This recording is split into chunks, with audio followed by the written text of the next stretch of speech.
Bueno, León, buenas tardes. Vamos a comenzar con esta pequeña clase de introducción a los helados. Mi nombre es Óscar Fernández, profesor de la Escuela Superior de Hostelería de Bilbao. Y bueno, pues vamos a conocer un poquito más sobre este tema tan apasionante y que ahora pues viene muy bien a colación pues dado que nos encontramos ahora en una época en la cual vamos a empezar el verano y va a empezar la alta temperatura, pues los helados al final es uno de los productos que apetece mucho consumir. Bueno, parece ser que los helados o los sorbetes, los primeros productos fríos, vamos a decirlo así, datan más de 2500 años antes de Cristo. Y su origen parece ser que fue en Asia. Más concretamente parece ser que fue en China. Todo el primer origen de estos primeros productos fríos pues parten de los neveros, esas construcciones que antiguamente se utilizaban para almacenar el hielo. Bueno, en realidad lo que se hacía era recoger la nieve, se prensaba y por medio de utensilios de madera se iba convirtiendo en hielo. Se iban apilando por capas que generalmente solían intercalar con paja para actuar como aislante, y se conseguía que muchas veces llegara el hielo pues, durante todo el año, que hubiera hielo durante todo el año. Entonces, con esa utilización de hielo y demás, raspándolo, se añadían unos primeros productos que eran frutas a los cuales se añadía generalmente pues, miel para endulzar un poquitín esas frutas y, como hemos dicho, pues ese hielo. Bueno, vamos a hablar un poquito también ahora a continuación de lo que sería la diferencia entre helado, sorbete y granizado. Bueno, por una parte, coloquialmente, vamos a decirlo así, todo el mundo conocemos lo que es un helado. Un helado al final pues es un producto que se consume frío, con cierta cremosidad y bueno, pues con unas características al final de sabor, organolépticas y demás bueno, que todos identificamos. El granizado tampoco hay problema, porque al final el granizado pues es al final algo parecido a lo que sería un sorbete, vamos a decirlo así, un poquitín más líquido, con gránulos de hielo por efecto de la semicongelación, y que siempre pues, parte de un sabor o de una fruta. Muchas veces los problemas vienen para definir lo que sería un sorbete. Pues hay muchas personas que confunden al final pues, por los productos que hemos degustado muchas veces en las bodas o en comidas pues, de menús largos. Muchas veces se pone para romper un poquitín los sabores, para limpiar un poquito el paladar, se ponen sorbetes en copa y con una pajita. Esos sorbetes al final lo que hace la gente es identificar que un sorbete tiene que ser algo líquido y nada más lejos de la realidad. Al final un sorbete es algo similar en densidad o en textura, similar porque nunca va a ser igual a lo que sería un helado, es algo que no tiene ningún aporte de materia grasa. Siempre un sorbete va a ser pues algo en lo cual vamos a partir de una fruta, unos edulcorantes, azúcar invertido, dextrosa o algunos otros en concreto. Suele tener al final siempre unos estabilizantes y luego, por otra parte, lo que tiene es el efecto de un frío, una congelación a la vez que se turbina y se crea pues, un aireado, un esponjado al final de esa materia, de forma que se convierte en algo cremoso también, pero partiendo de un frío. Entonces, la densidad siempre va a ser un poquito diferente a lo que sería un helado, pero sería algo similar, que nosotros podríamos poner con un sacabolas de helado o haciendo una quenelle con una cuchara o cualquier otra emplatado similar. Entonces, lo que muchas veces conocemos coloquialmente como sorbete, que está puesto en copas y demás, lo que sería es ese sorbete partiendo de una fruta, sorbete de limón, sorbete de frambuesa, al cual se le ha añadido un licor o un líquido, muchas veces es el tema del cava, champán, y claro, por efecto de ese líquido que nosotros estamos añadiendo, lo que hacemos es quitar esa densidad que tiene el sorbete y dejarlo de una manera más líquido que se puede consumir por medio de una cava. Bueno, al final, lo más correcto al final sería mirar lo que sería la normativa. ¿Y por qué he puesto aquí un poco de esto de la normativa? Bueno, pues porque también hoy en día está apareciendo un fenómeno, y es que muchas heladerías, al final, en lugar de poner heladerías, al final ponen, pues, que sirven gelato. Y de ahí viene muchas veces la confusión, y si miramos en internet podemos encontrar que muchas veces gelato, en muchas páginas lo confunden y hacen referencia como un gelato sería un helado de mayor calidad que lo que sería un helado. Y realmente, si nosotros miramos el BOE, la normativa, el gelato no aparece como ninguna categoría. O sea, al final, el gelato es una forma al final de denominar un helado. Un helado en concreto, que al final nosotros podemos ahora especificar un poquito más, pero al final no deja de ser un helado. Sí es cierto que al final pues, que tiene una connotación un poquito, porque igual de un valor añadido el decir gelato frente a decir un helado, que parece pues, que al final no pues, es una palabra un poco más común. Bueno, dentro de la normativa nosotros podemos identificar varias clasificaciones. Bueno, por una parte tendríamos los helados.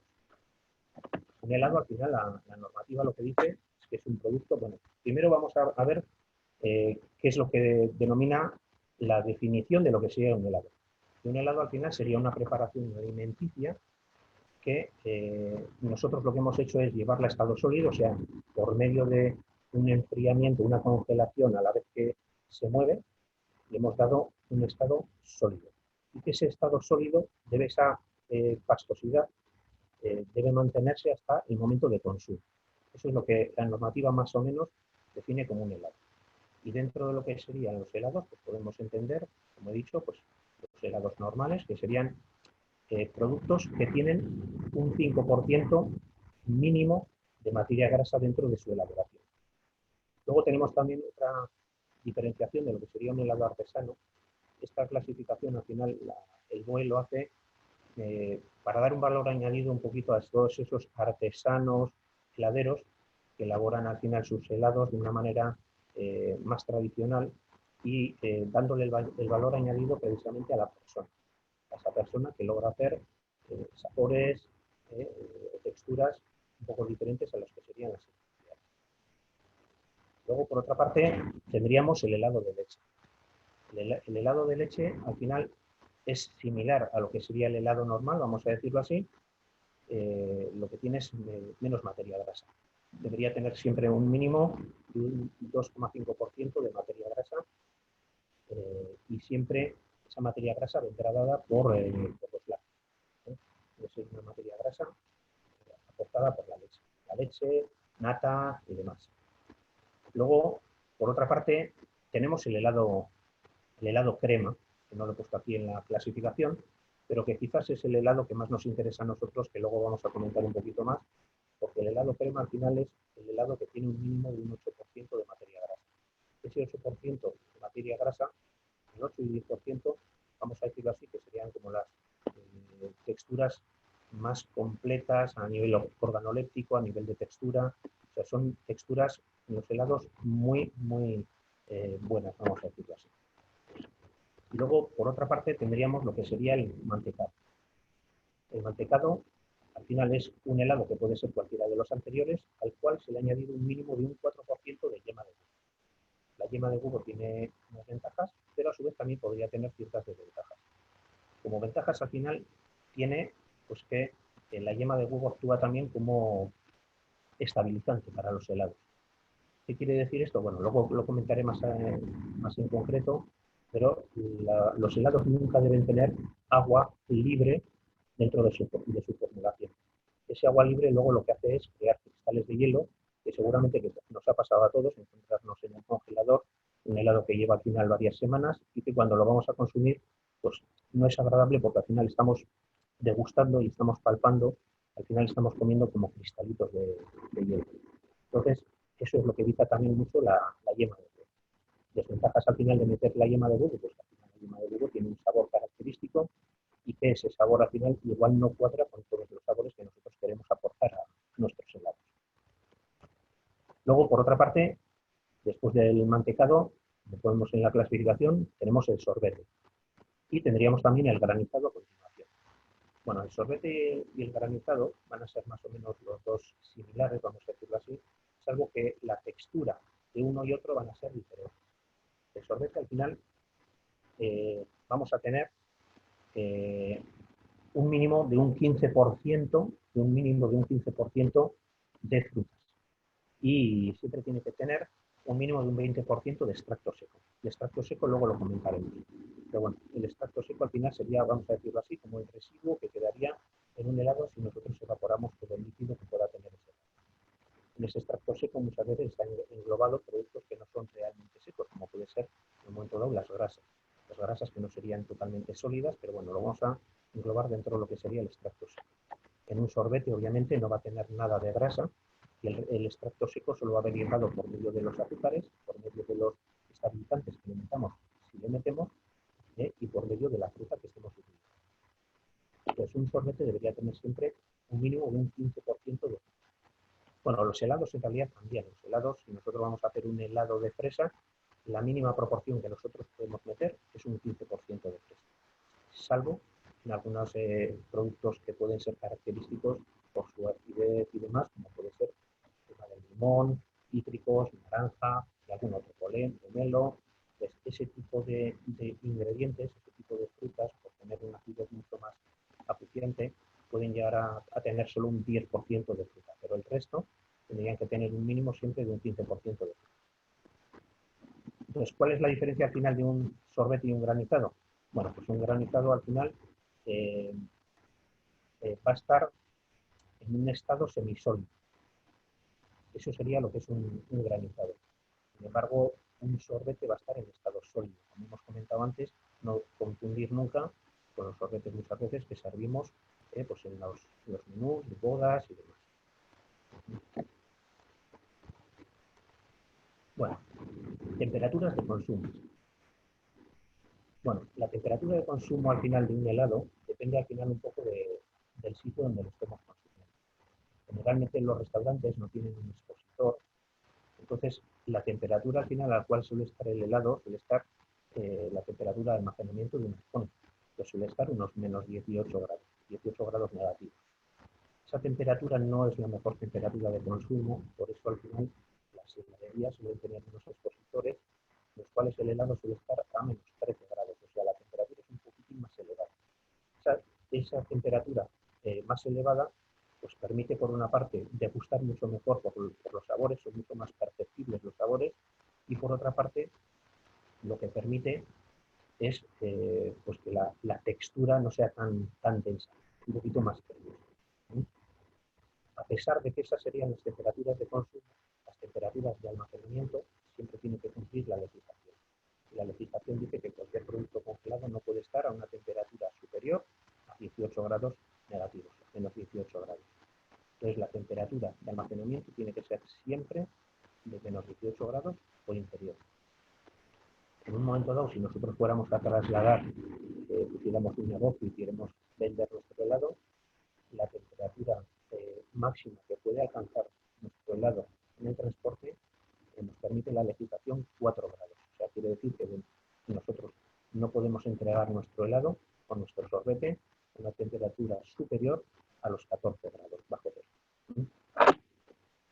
Bueno, hablando un poquito también de lo que decía la reglamentación, porque se me ha olvidado comentar, he comentado la proporción de fruta mínima que puede tener un helado, pero no hemos comentado nada de frutos con cáscara, por ejemplo, pues un helado de avellanas, un helado de almendras.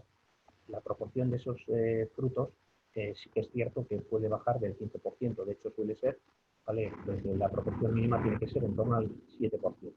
A partir de ahí podríamos meter. Pero bueno, ya daremos un poco más adelante ciertas frutas. El exceso de grasa, claro, los productos al final de cáscara suelen tener bastante grasa. El exceso de grasa puede redundar en tener un helado no del todo correcto. Bueno, una de las cosas también que vamos a tener en cuenta en la composición de un helado es la proporción adecuada de 3 elementos, sobre todo. El agua, el extracto seco y por otra parte el aire. El agua al final en un sorbete y en un helado no van a ser iguales porque al final en un sorbete nosotros solo tenemos la utilización de una fruta una fruta que generalmente va a tener muchísima más proporción de agua que los elementos que vamos a meter nosotros en un helado.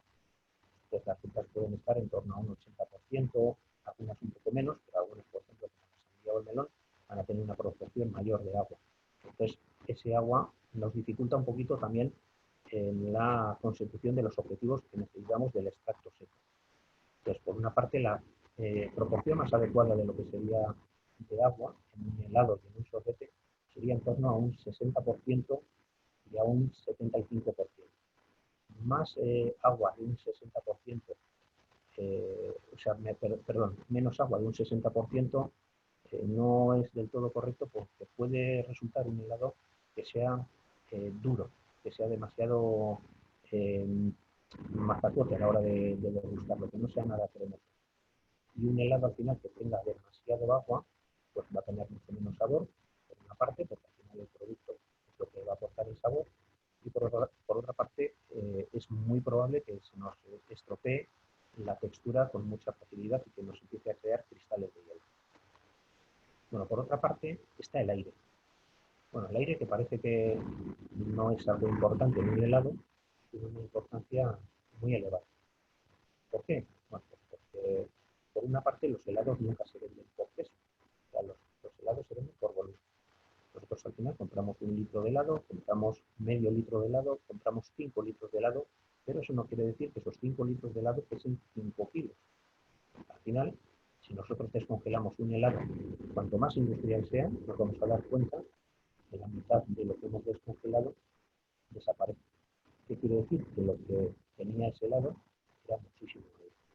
El aire al final lo que aporta a un helado es esa, bueno, lo daremos un poquitín más adelante, pero es esa estructura aérea que también es muy agradable.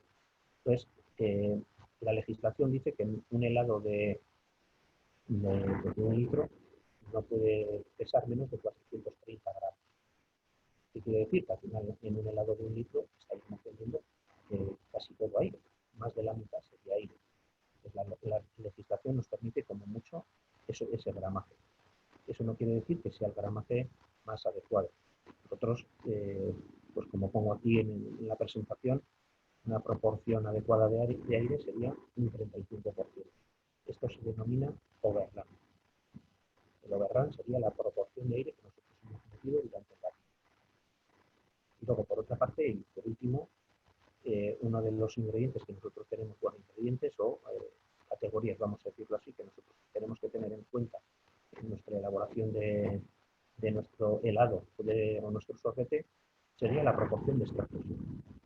El extracto seco al final, que he puesto pues, de un 25 y un 40%, ¿vale? Pues en este extracto seco entraría, por una parte, el producto utilizado, una fruta, frutos secos, chocolate si vamos a hacer un helado de chocolate, o un sorbete, ¿vale? Pues si vamos a hacerlo de fresa, ¿vale? Eso sería lo que es el producto utilizado.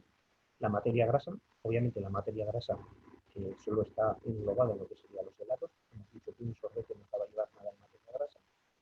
Por otra parte, tendríamos los macros de leche o la leche en polvo, por tanto, de lo mismo, los sorbetes no van a llevar macros de leche o leche en polvo. Por otra parte, dentro del extracto seco tendríamos los neutros estabilizantes y por último tendríamos los acetones. Bueno, hablando un poquito más específicamente de lo que sería el agua dentro de nuestros sorbetes de helado, bueno, pues el agua, como hemos dicho, pues tendría una proporción en un helado entre un 65% y podríamos llegar al 60%, bueno, entre el 70 y el 60% podría estar correcto.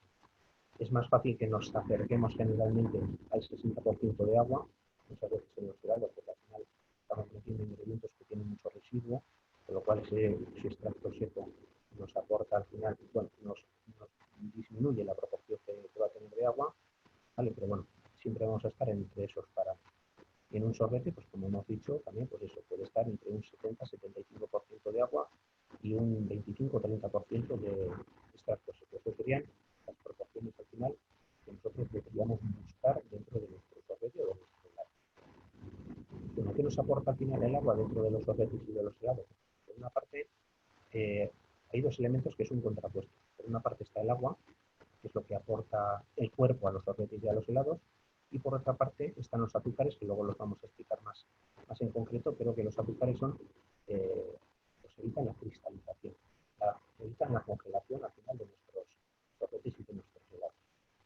Entonces, la proporción entre estos dos elementos es lo que nos va a dar, sobre todo, el cuerpo, la densidad de nuestro helado.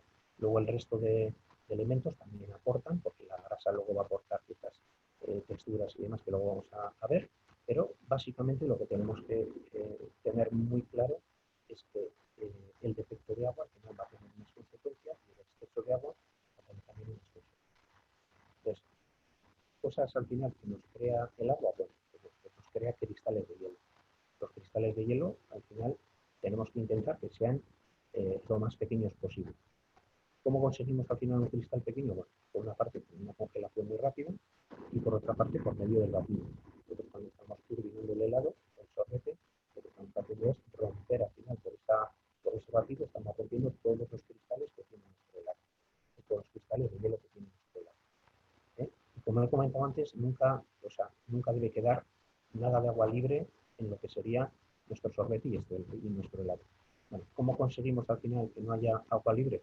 Por medio generalmente de ciertos productos, que pueden ser emulsionantes o estabilizantes. Esos productos lo que hacen es absorber ese agua que está en estado libre, la retienen, crean estructuras más complejas y lo que evitan es precisamente pues, esa formación muchas veces de cristales que aparece en los sorbetes y en los helados cuando llevan cierto tiempo ya elaborados. Otra de las características que tiene al final el agua es que es diluyente de ciertos productos. Bueno, pues, ¿qué productos se diluyen perfectamente en el agua? Pues sobre todo los azúcares.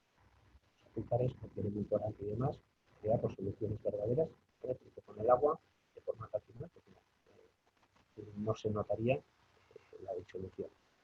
Y luego, pues por otra parte, hay otros productos, sin embargo, que no funcionan exactamente igual que lo que serían los azúcares y que serían pues, las grasas o ciertos sólidos que son inmiscibles con el agua. Eso, pues bueno, nos va a aportar también ciertos problemas a la hora de la formulación del helado, pues muchas veces necesitamos también emulsionantes para lograr emulsionar la grasa junto con el agua para crear una estructura mucho más compleja, pero que nos dé, pues eso, mucho más aireado, un helado mucho más aireado y una textura mucho más alta. Bueno, ¿qué aporta el aire en nuestros helados y en nuestros sorbetes? Bueno, pues por una parte aporta volumen, como hemos dicho antes, el aire recomendado, el overrun recomendado de un helado estaría en torno a un 35%, pero podemos encontrarnos helados, por ejemplo, que es muy típico en Estados Unidos, que le metan una proporción muy elevada de materia grasa. La materia grasa permite, por ejemplo, mucho la emulsión y esos helados al final es muy típico al final que sean muy pesados por efecto de la grasa, pero sin embargo que tengan muchísima más proporción de aire, llegando a más del 50% de aire. Ya veremos más adelante, pero un exceso de aire al final lo que va a hacer es crear un helado con muchísimo menos sabor. Los helados al final, pues que solemos elaborar artesanalmente, tienen mucho menos proporción de aire. Sí es cierto que son un poquito más compactos, pero por otra parte lo que hacemos es mejorar muchísimo el sabor de los helados. Eso también es lo que muchas veces nos pasa cuando queremos hacer helados en casa con una sorbetera o una fusionadora final manual o casera de las que podemos encontrarnos en casa. ¿Qué es lo que pasa? Que muchas veces esas heladoras, las sorbeteras, lo que hacen es un movimiento demasiado lento. Ese movimiento tan lento no llega a crear aire. Lo que hace es romper los cristales de hielo, pero no introduce aire, por lo cual al final los helados resultan siempre un poquitín pesados. Bueno, los sólidos. Bueno, los sólidos al final sería todo lo que es la materia prima, vamos a decirlo así, que estamos utilizando dentro de nuestro helado, quitando todo lo que sería el agua. La proporción recomendada, pues como ya hemos dicho un montón de veces, pues entre el 25 y el 40%. Vale. Dentro de estos sólidos, ¿cuáles son unos de los más importantes? Pues los azúcares. ¿Qué proporción tienen que tener los azúcares dentro de los sólidos? Pues bueno, los azúcares deberían estar más o menos en un 17, mínimo yo diría un 16% y máximo un 20-22%. Vale, tenemos que tener en cuenta que del 17 al 16% al 22% es la proporción al final que nosotros estamos metiendo de azúcar por litro de producto. O sea, si nosotros metemos postre, unas natillas, un arroz con leche y demás, pues tendríamos un sabor más o menos correcto, quizá un poquitín sosito de sabor, podríamos edulcorar todavía un poquito más, ¿vale? Pero si llegamos a un 220, o sea, un 22%, que serían 220 gramos por litro, pues tenemos un producto quizás, por lo menos desde mi punto de vista, a mi modo de ver, pues demasiado empalagoso, demasiado dulce. Para mí yo creo que lo más correcto serían 180 gramos por litro, 190 gramos por litro máximo, vamos a decirlo así. ¿Sí? Lo cual quiere decir pues un 18% más o menos, la proporción para mí más alta. Bueno, dentro de los sólidos también la proporción de materia grasa pues, puede estar, como hemos visto antes, entre el 5 y 10%, recomendaba el 8%. Antes hemos comentado que podemos encontrarnos dentro de la legislación española pues helados que tengan solo un 2,5% de materia grasa, pero no son los helados los mejores que nosotros podamos elaborar. Nos lo permite la legislación, pero al final pues no va a faltar ese punto de cremosidad y demás, y de sabor, porque la grasa al final es muy buena conductora de los sabores, pues el meter poquita cantidad de materia grasa va a redundar también pues, muchas veces en un defecto de sabor, bueno, pues, no tener un sabor tan intenso. Bueno, y otro de los sólidos que solemos meter en los helados, no es obligatorio, pero que sí ayuda muchísimo a tener un helado de calidad, sería la leche en polvo. Y aquí he puesto leche en polvo desnatada, ¿vale? Pues por una razón. Bueno, por dos razones en realidad. Por una parte, si nosotros echamos leche en polvo desnatada, es más fácil controlar al final la proporción de materia grasa que estamos metiendo nosotros, solo identificando el resto de los elementos que estamos metiendo. Y por otra parte, la leche en polvo también desnatada tiene una ventaja frente a la entera, y es que la grasa de la leche en polvo es muy fácil de influenciarla. Por lo cual, si nosotros tenemos el recipiente abierto durante un tiempo, al final es muy probable que esa leche en polvo, en lugar de ayudarnos a mejorar el sabor de nuestra elaboración, nos esté mermando parte del sabor correcto que nosotros queremos aportar. Bueno, dentro de lo que serían los sólidos, tenemos las grasas. ¿Qué aportan las grasas en los helados? No, las grasas aportan cremosidad. Cremosidad, ayudan a la incorporación del aire y, por otra parte, mejoran el sabor. Bueno, ayudan a la incorporación del aire. ¿Por qué? Porque al final las grasas, en contacto al final con una proporción de agua, lo que hacen es emulsionar. Con lo cual, esa emulsión lo que hace es atrapar esas moléculas de aire en su interior y redunda al final en una densidad mucho más agradable del aire. La untuosidad al final, pues eso, esa melosidad que aporta siempre las grasas en boca, pues también se le estaríamos aportando a nuestro helado. Obviamente aquí ahora en el tema de las grasas estamos hablando solo de helado, no estamos hablando de sorbete. Y pasa lo mismo con la leche en polvo. La leche en polvo, que obviamente solo sería introducible en lo que serían los helados, en los sorbetes, pues tiene ciertas ventajas. Por una parte, retiene el agua libre de los helados. La leche en polvo es capaz de retener 10 veces su peso en agua. ¿Qué quiere decir eso? Que nosotros al final el agua libre que vamos a tener dentro de nuestro helado la retiene la leche en polvo en una solución mucho más correcta para que luego evitemos esa cristalización del agua.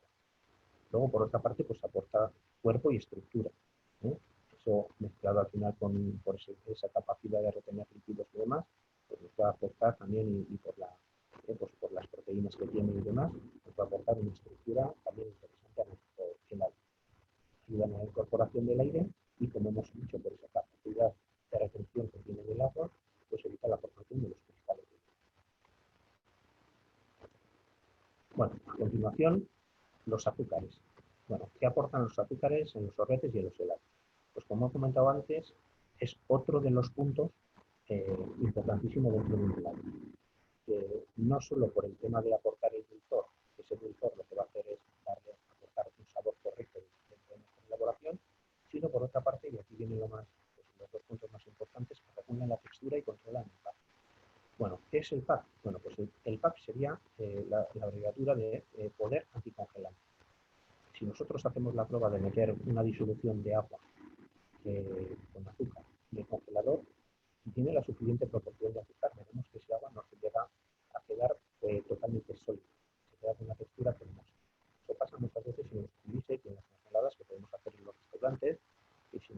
envasamos al vacío y los metemos en el congelador, nos daremos cuenta que no llegan a congelarse por completo, no se quedan más compactos, si es cierto, la densidad aumenta, pero no llega a tener al final una textura totalmente sólida.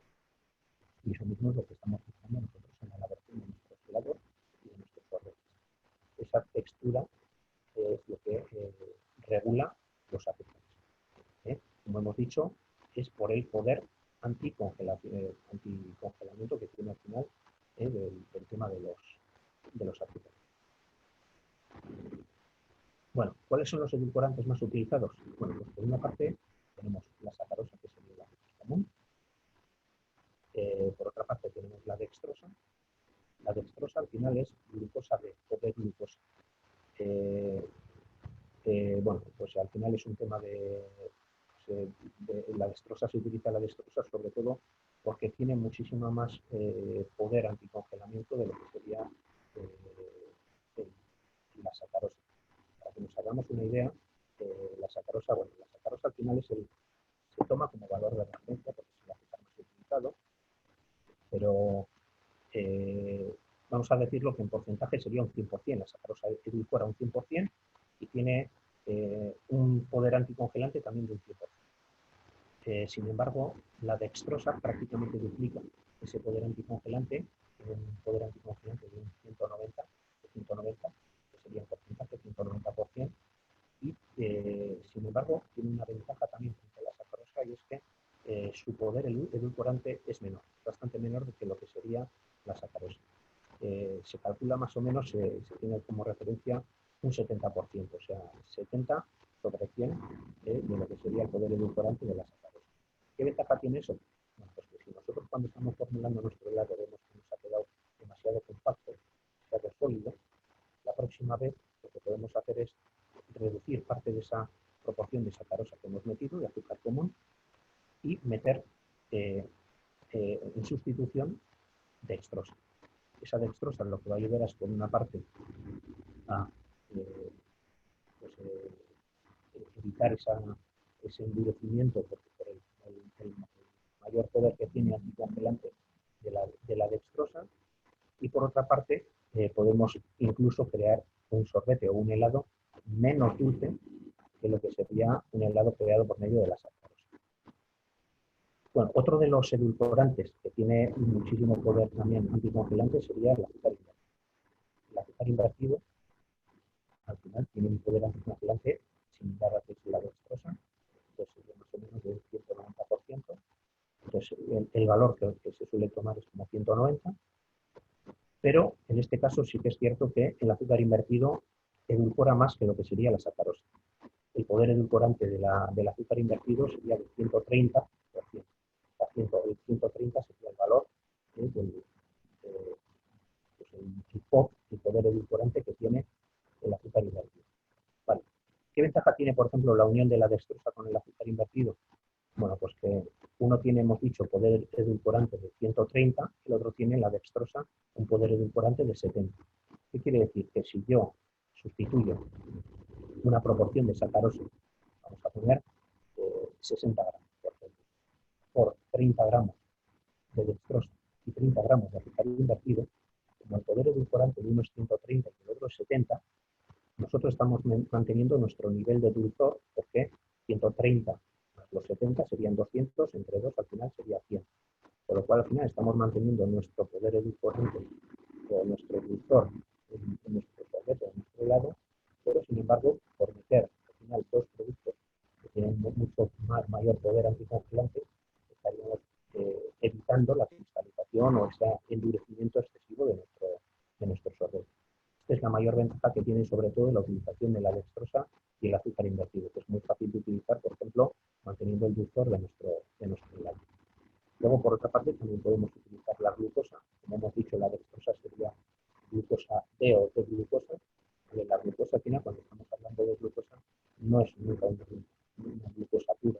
De hecho, la glucosa al final siempre suele tener un número asociado, y ese número asociado detrás suele venir dos letras que suele ser DE. ¿Qué quiere decir? Bueno, pues si es un 48DE o un 52DE, esa glucosa equivale, o sea, ese número quiere decir que al final es un 48 o un 52 dextrosa equivalente. ¿Qué quiere decir? Que al final se compara al final con el valor de lo que sería la dextrosa. Bueno, por otra parte, otro de los edulcorantes que muchas veces podemos utilizar para endulzar nuestros sorbetes y nuestros helados sería la miel. La miel al final es un azúcar invertido, pero elaborado de forma natural por medio de las abejas, que tiene un azúcar invertido, con lo cual al final tiene el mismo poder edulcorante, o sea, 130, igual que el azúcar invertido, y tiene un poder anticongelante de 190, exactamente igual que el azúcar invertido.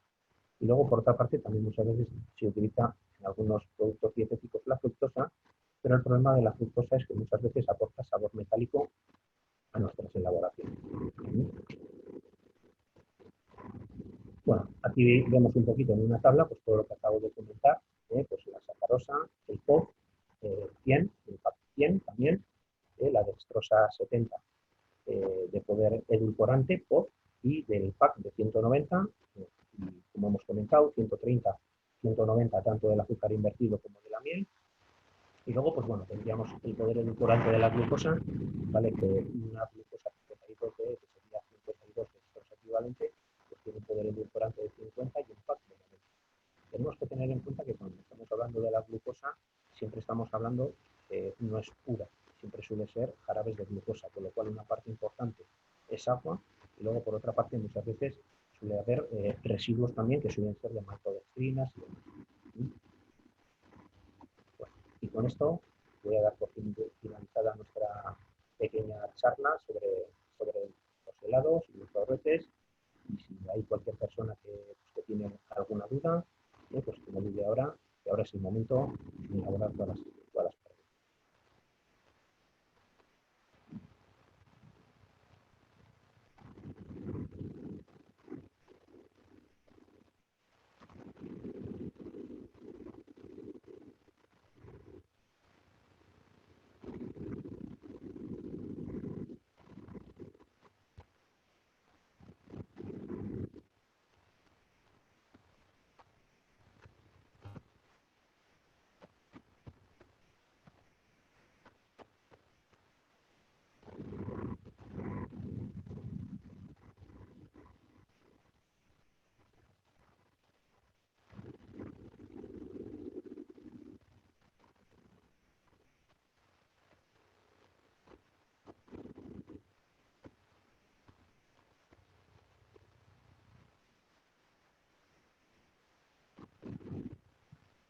Bueno, Rebeca nos pregunta, ¿se puede hacer helado de todo tipo de sabores?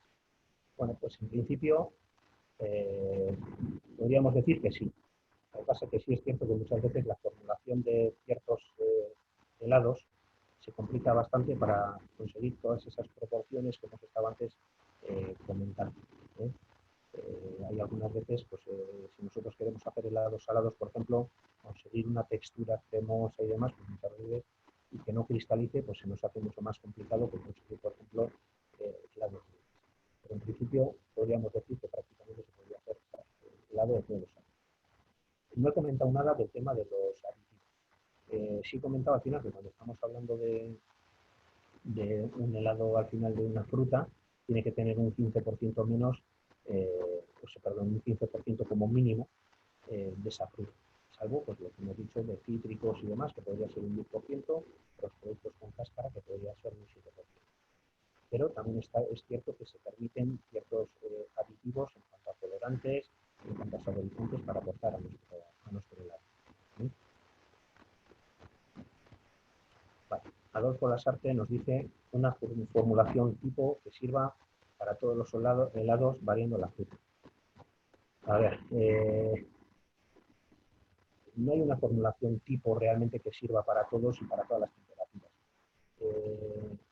No sé si en principio habréis leído un poquito, pero bueno, en función de la temperatura que nosotros vamos a servir nuestro helado, nosotros tenemos que conseguir una variación en el PAC, en el poder anticongelante que tiene nuestro helado.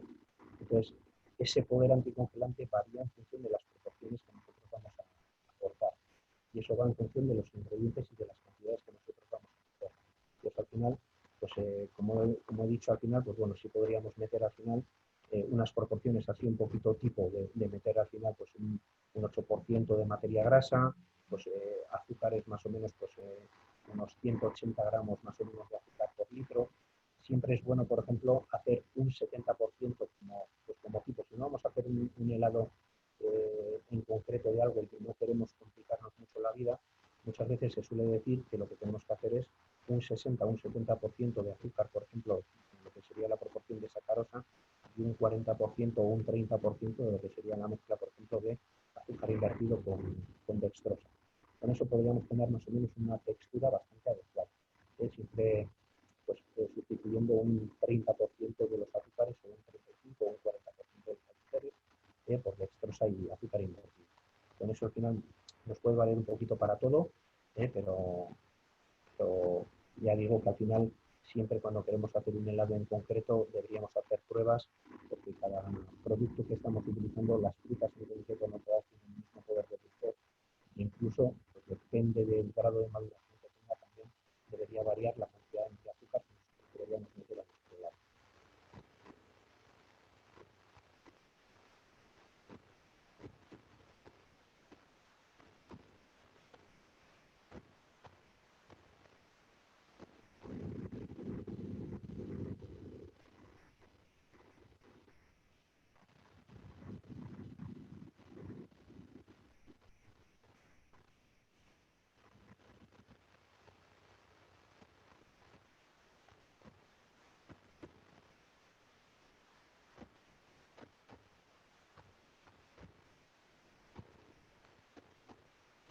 Bueno, no sé si hay alguna pregunta más.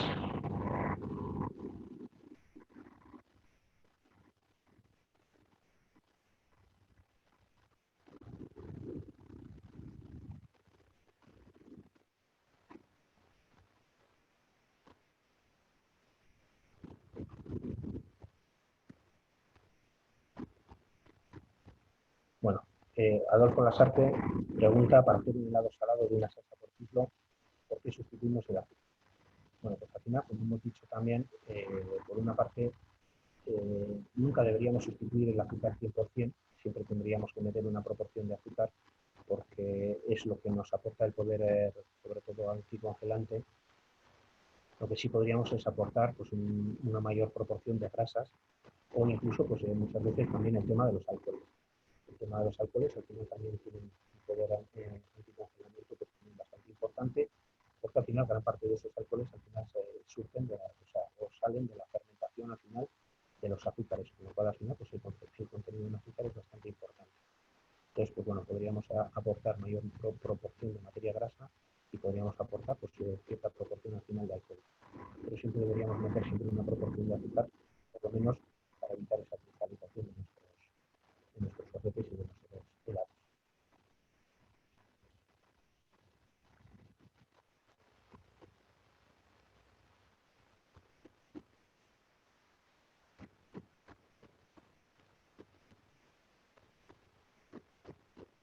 Bueno, otra cosa que no he comentado nada tampoco, pero bueno, también nos puede ayudar a tener una densidad correcta y demás, en caso también de meter incluso temas salados, y es que, bueno, pues hay ciertos productos, ciertos estabilizantes, algunos son de manera natural, ¿vale? Que podemos nosotros utilizar también pues, para la elaboración de una densidad correcta dentro de lo que serían los helados.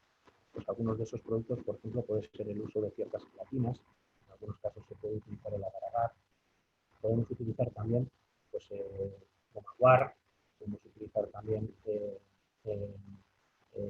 garrofín, que sería al final pues, el producto, el subproducto de la algarroba. Pues podemos utilizar ciertos productos al final que nos ayuden también a tener esa textura. También se venden en el mercado pues, productos ya preparados, pues, que tienen una mezcla al final un poquito equilibrada, pues, tanto para hacer sorbetes como para hacer helados. No tenemos que estar utilizando nosotros pues, productos.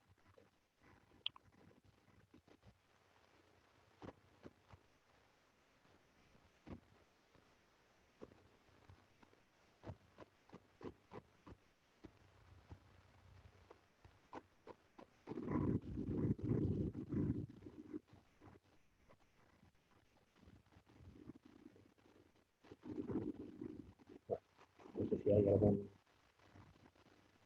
pregunta más.